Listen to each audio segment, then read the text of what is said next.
How do you do, ladies and gentlemen? It is our privilege to bring you at this time an eyewitness report of the first International Crepitation Contest. We are speaking to you from the ringside of the great Maple Leaf Auditorium, which is packed to the rafters with spectators, eager and curious. For the benefit of my listeners who are not acquainted with the facts relating to this event, it might be well to describe the two contestants. Lord Windesmere from Wapping Foghole in Devonshire is, of course, the champion of the British Empire. The challenger is Paul Boomer, native son of Australia, who, I understand, worked his way to Canada in the crew of an ocean freighter carrying a load of Melbourne cabbage, upon which, so it is stated, Boomer trains exclusively. I see now there's a bit of a flurry around Lord Windesmere's entrance, and yes, here he comes, Lord Windesmere. I'll see if I can get him to come to the microphone and say a few words. Joe, will you see if we can get his lordship to come over here for a minute? Tell him it's for the radio. Okay, I'll get him for you. Thanks. Well, Lord Windesmere appears to be in good spirits. He's smiling and chatting. Thrown about him is a beautiful silk dressing gown of purple velvet, upon which is worked, I imagine, to be the coat of arms of the House of Windesmere. It's a beautiful thing. Good boy, Joel. In just a minute, ladies and gentlemen, I think we're going to have his lordship himself come to the microphone and say a few words. Right over here, please. Right over here. Yeah, right here. Yes, folks, here he is, right to the microphone, the champion himself, Lord Windesmere. Your Highness, how did you come to take an interest in this unusual art? Well, I suppose you could say it all started over Lady Windesmere's fan. I see. Yes, I noticed she was constantly waving this fan in front of her face, so I asked her why the deuce she did it. So she retorted that if I insisted on constantly crepitating, she had to fan away in pure self-defense, you see. Well, my friends were drawn into the controversy and persuaded me to capitalize on my proficiency and sort of going for it and all that. That's all. Thank you very much, Your Majesty. Thank you, and good luck to you. That was Lord Windesmere, a champion crepitator of the British... Oh, and here's the challenger. Here's Paul Boomer from Australia. Paul, over here, please. Please ask Mr. Boomer to come over here, please. The radio. We want to speak on the radio. Just a moment, ladies and gentlemen. I think we'll have Paul Boomer for you right away. Yes, here he comes. His attendant has just pointed us out. And how did Paul? How? He just waves his hand in greeting and starts walking over to the microphone. And here, ladies and gentlemen, is Mr. Paul Boomer. Will you say hello to our audience, Mr. Boomer? Hello, Canada. Now tell me, sir, when did you first realize that you were proficient enough to take a shot at the Empire Championship? Well, ever since I was a little nipper, I liked to fart. I remember I used to make my mother and father laugh their bleeding heads off when I used to let one go in church during the announcement of the ladies' aid.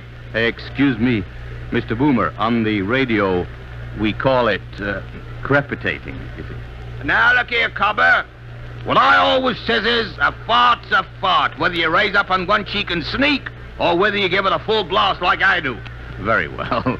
As long as the CBC is no objection. I personally find the four-letter word much easier to say and more descriptive than the longer and more academic crepitating. Thank you. And I would like to say... Oh, and there's the bell. Thank you, Mr. Boomer, and good luck. Paul Boomer hurries off to the center of the arena to meet the champion and to receive instructions. Now the house lights are dimming, and the great flood of high-powered electric lights cascade down onto the center of this great arena where stands, in simple eloquence, the farting post. The farting post is about 4 feet high and is decorated with red, white, and blue bunting up to about 9 inches from the top. The bare top section is worn smooth by the grip of many hands in previous contests. And now it appears that Paul Boomer is to be the first at the post. Now that, I believe, is customary for the challenger to make the first effort.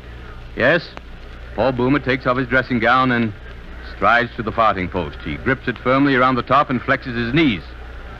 The signal to commence has not yet been given, so we may assume that these are just preliminaries. I think I have time to describe Mr. Boomer's outfit. He's stripped from the waist up and wears tight-fitting trunks of powder blue trimmed with scarlet. These trunks are similar to those worn by wrestlers with one important difference. Excuse me. There's a hole about 6 inches in diameter removed from the seat.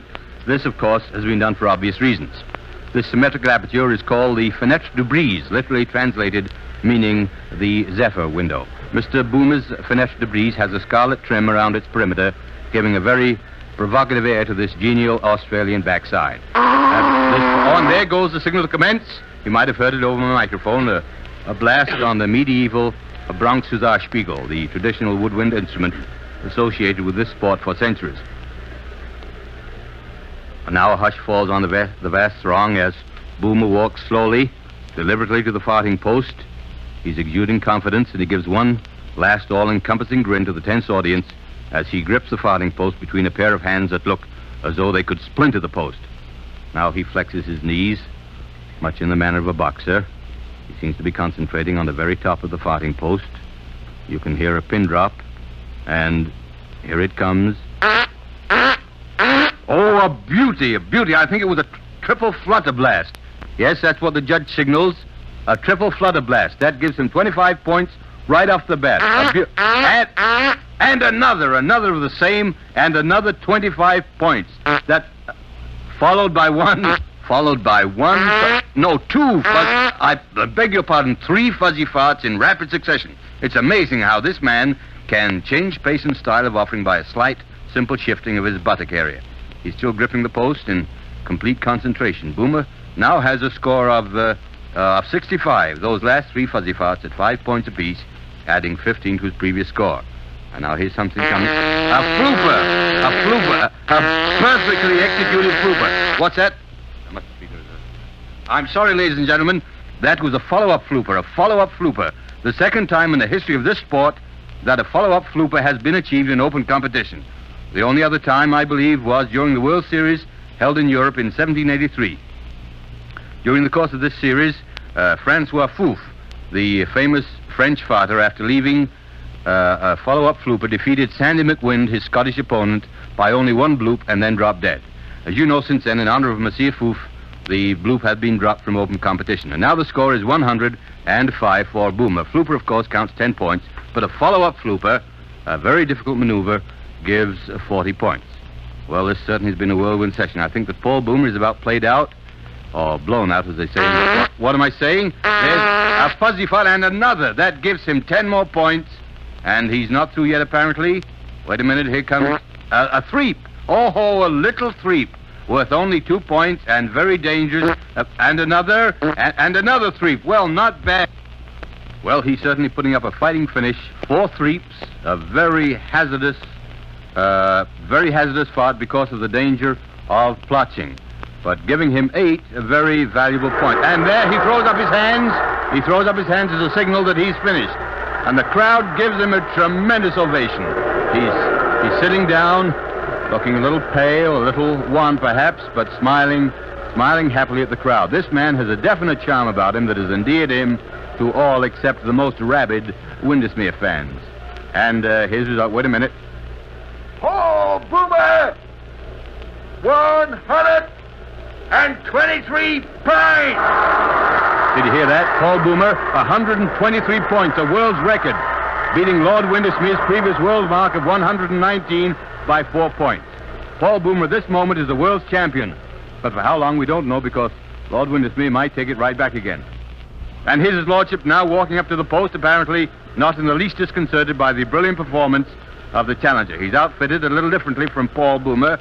He has purple tights, full-length tights, and around the fenêtre de brise, you remember the hole cut out from the center of his seat, around this there's a fringe of little gold tassels about 4 inches long. This, no doubt, is some decoration affected by... just a moment. There seems to be some sort of a dispute here. Paul Boomer and his seconds are on their feet and seem to be arguing with the judges and pointing to the fringe on their champion's posterior. Oh, I see. Paul Boomer is claiming that the fringe might add a whistle or some other sound to Lord Windesmere's efforts and so increase their value. And after all, in a closely fought contest like this, every little advantage must be jealously watched. The judges appear to be agreeing with Paul Boomer, and they direct the champion to remove the fringe. He doesn't like the decision very much, and the crowd's getting resentful. They think he should be a better sport about it. And I agree with him. Oh, he seems to have decided that he's got to give in, and he rips off the fringe and flings it to the ground. Then he walks over to where Boomer is sitting. He turns his back, puts his hands on his hips, and he leaves a threep right in Paul Boomer's face. The crowd get a kick out of this. As you know, a threep is a very low scorer, only 2 points, but to throw one away just in a gesture of defiance demonstrates the spirit of dash and recklessness which has made the Englishman the champion that he is. He's smiling disdainfully now as he returns to the center of the arena. He nods to the judge to show he's ready, and hello, what's this? He's not going to use a farting post. Lord Windesmere, the champion, in a final gesture of contempt, scorns the use of the farting post. Well, this is developing into a bit of a grudge contest. He has his hands on his hips, feet apart, knees slightly bent, and a sizzler. His first attempt and another one. 2 in a row, and another one, a third. 3 sizzlers in a row, a tremendous effort. 60 points in his first 30 seconds. This man. And 1, 2, 3, 4. 4 fuzzes, 4 fragrant fuzzes in rapid succession. It's a pleasure to see the ease and comfort with which his lordship leaves his fart. Perfect technique. And now his score is 80 points. 80 points in the first 30 seconds of the post. Now he's getting ready again. Hands on hips.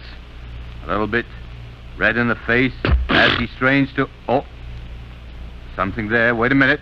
Something's wrong. His attendants run into him. He's in some kind of distress. I see. Yes, the judge's signal. It was a plotcher. Oh, hard luck, your lordship, sir. Hard luck. The champion left a very bad plotcher and will be penalized 15 points. That puts him back to 65 points, 59 short of the 124 he needs to retain his championship. He's all set again and seems to be straining a little more cautiously. And here is...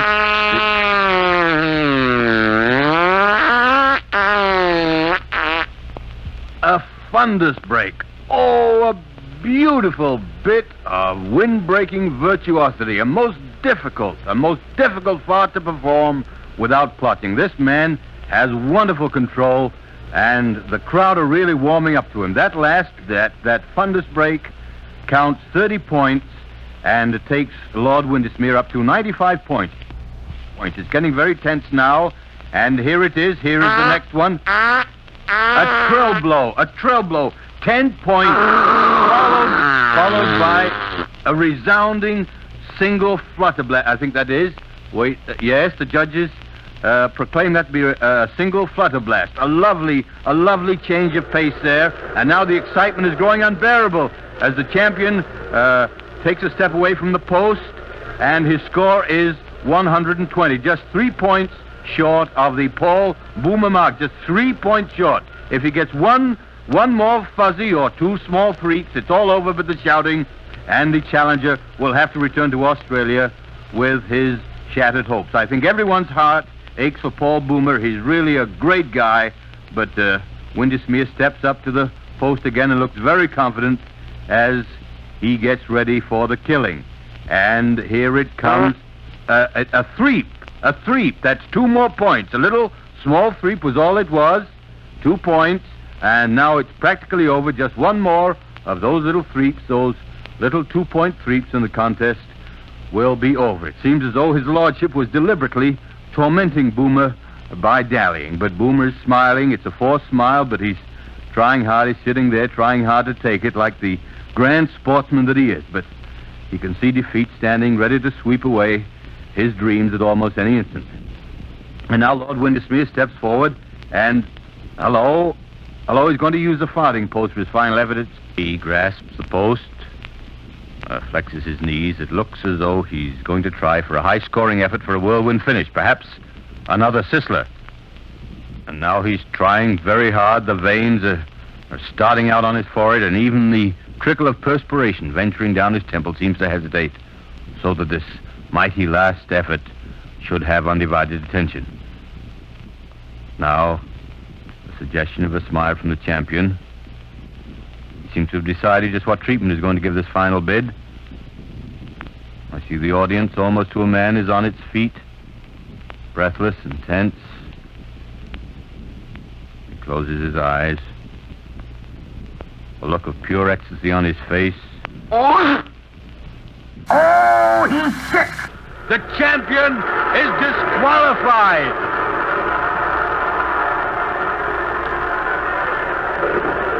Ladies and gentlemen, as a special service feature, we have brought you direct from the ringside of the Maple Leaf Auditorium a blow-by-blow description of the first crepitation contest held under international auspices. This broadcast replaced midweek meditations usually heard at this time.